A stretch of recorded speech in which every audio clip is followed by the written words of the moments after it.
All you need is rope, floor wire, scissors, and needle nose pliers for this project.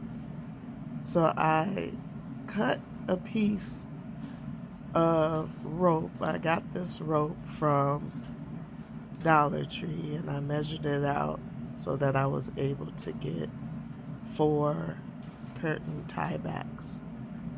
Once I cut the size that I needed, I wrapped the floral wire about 3 inches from the bottom of the rope, and I'm using my needle nose pliers here to kind of wiggle the wire back and forth just enough until it breaks. Once I have that piece broken off, I'm just going to use the needle nose pliers and bend the wire tightly around the rope to secure it in place. It takes a little bit of work, but the wire itself is really not too hard to bend. It makes it a lot easier to shape it and put it in the place that you need it to be with the needle nose pliers. So I'm really trying to get those ends tucked in really well and really tight. So I use the needle nose pliers to press it down, mold it, and get it a really tight grip on the end of the rope.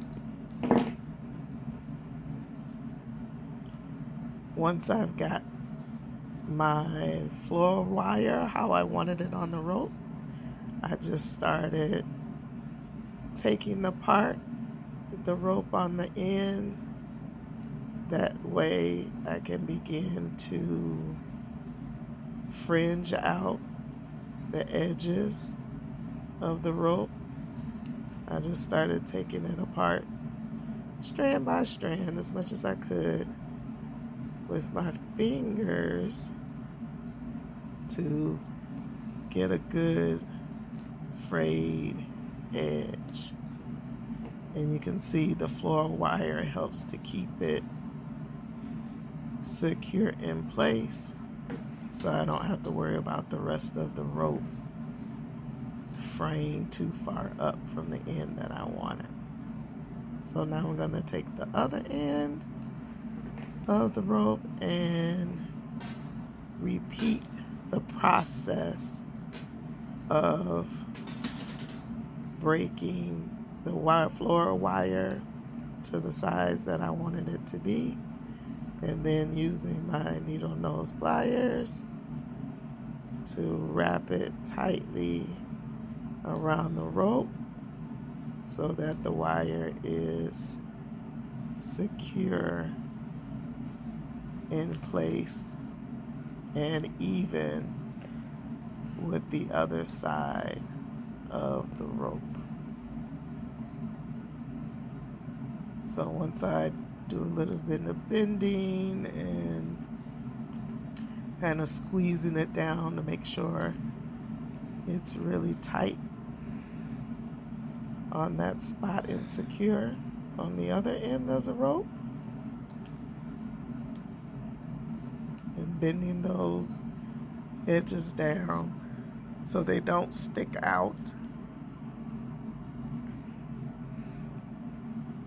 It gets a little bit easier the more you do it. Now I've got that second side ready, so I can start unraveling the other side of the rope. That end had a little piece of tape stuck on it, so I just pulled that tape off of that end. And then I decided to get my little brush, and they made it a lot easier to fray the ends of the rope. I just brushed it out really well on both sides. Look at that. And it came out so nice. Just brushing it out on both ends.